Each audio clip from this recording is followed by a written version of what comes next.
Right guys, my name's Anthony Cummins and today we're going to try and find out the oldest Japanese swordsmanship in the world. I know I say world, which is weird, it should be in Japan, but we're getting there. I'm the author of the Book of Bushido.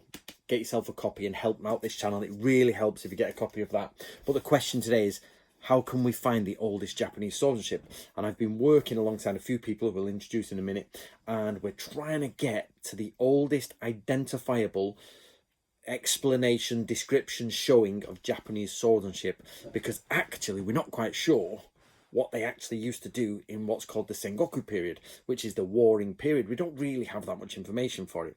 So I'm going to go through and tell to you what I've been doing about this information with Korea and who's been helping me, and how we can possibly find the oldest version of Japanese swordsmanship. So here we go. So the main thing I'm using here, or we're looking at, is the dissemination of Japanese swordsmanship to Korea. Now I'm going to try and pronounce this name, Bok Kyu Choi. I hope that's correct. And I've been speaking to Bok Kyu Choi, and he's been explaining to me the different points. But I've also been talking to Thomas Urso and another gentleman called Amory Mugado, and they have really been helping me out. It's actually through these three people that I've been able to do this video.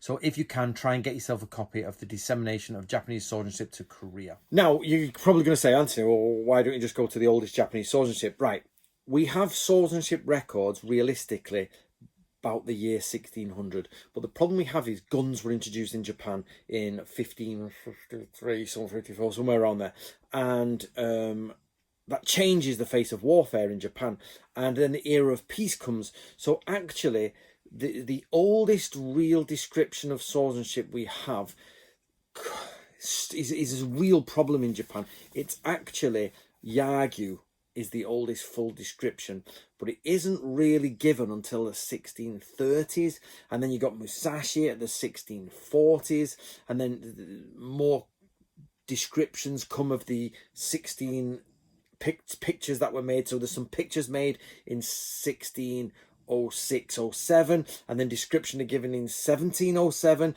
So actually, if you say, where is the oldest tradition of Japanese swordsmanship described, illustrated, to show you what to do, move your left foot, move your right foot, do this, it is really not before the 1600s, early 1700s, but 1600s is when you get the real thing. So that's a bit the date's too far ahead. But what we do find is we have, especially through Bok Kyu Choi's research and other research, we know that the Japanese were invading Korea and they were taking their tachi with them, and that was adopted by the Koreans and the Chinese. And now we know Eric Shahan has done a translation of the Chinese pirate sword, which is basically tachi fighting in Korea, and that's from 1614, and that's a really early date. That's possibly the earliest that we found, but there's one more that might be found. Now, first of all, there is Kage Ryu style. Some people might say, Kage Ryu's there, Anthony, but and even though the scrolls are there, it doesn't describe what to do. There's a picture of somebody, stickman, with like the swallow flies at dawn. You know what I mean? It's like, it's useless. So what we're looking for is something that absolutely tells us what it is. Now, I'm going to try to pronounce these words, and I apologise. So we know that Kage Ryu is out there in 1584, but it's out of the window. It doesn't have a good description.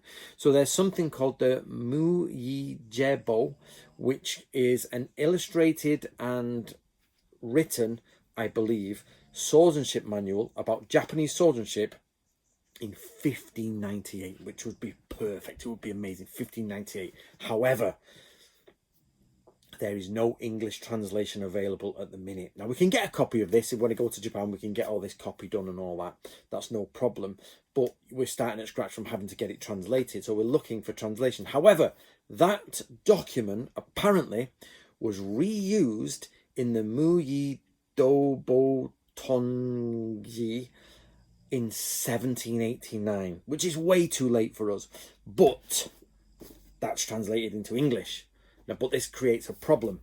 So the problem is, here's the translation into English, yeah, which is brilliant, and I've seen it done. People, it says move here, do that, do this, which puts the oldest style Japanese swordsmanship there. But this is the problem. I have nobody who will compare the original Muyi Jebo, original document, or at least a transcription of the original, with the Muyi Dobo Tongji. If those two documents are the same, like literally word for word the same, the illustrations are the same, then it's brilliant. We have the English version there. There you go. And we could piece it all together. And that is the earliest form of Japanese swordsmanship. Which, by the way, if you look at the pirate sword stuff I've done through Eric Shan, I do pirate for that because it's not really pirate sword stuff. But if you look at that and this, the swordsmanship of the warriors of Japan in the Sengoku period is very much different to the early Edo period, which is what we're trying to find out. How did the samurai fight? So to recap, we have a document from 1598. That document is available in sort of libraries in Japan. I could go to Japan and find it, but I need somebody to compare that with the Muyi Dobo Tonji of 1789 and see if they're side by side. Are they the same? Now I'm hoping that Bok Kyu Choi will do this, and it's in his research that I'm still going through at the minute. But the main question is all of the research on Korea and Korean swordsmanship is redundant after 1630, maybe because we have Japanese examples from the 1630s of Japanese swordsmanship. Here we go. This is what we do. So if we need this 1598 one is what we need. So I know Bok Kyu Choi has actually written a book on all of Japanese swordsmanship in Korea, which is superb. Well, I'm assuming it's superb from the quality of his article, but it is yet to be translated in English. My advice to him, he's got superb English, is to translate it himself and then self-publish it on Amazon and get it out there. And I will obviously promote that when I can.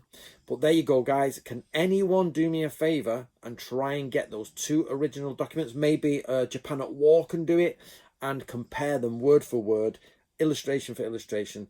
Are they the same? Right, guys, I hope that helps you understand where I'm up to. Get yourself a book of Bushido. We are pushing this swordsmanship backwards. We're trying to push it backwards, but we've hit Korean where I don't have a translator, and it appears that Bok Kyu Choi is quite busy because I tried contacting him multiple times. So but let's try and push it, guys. Let's try and get there.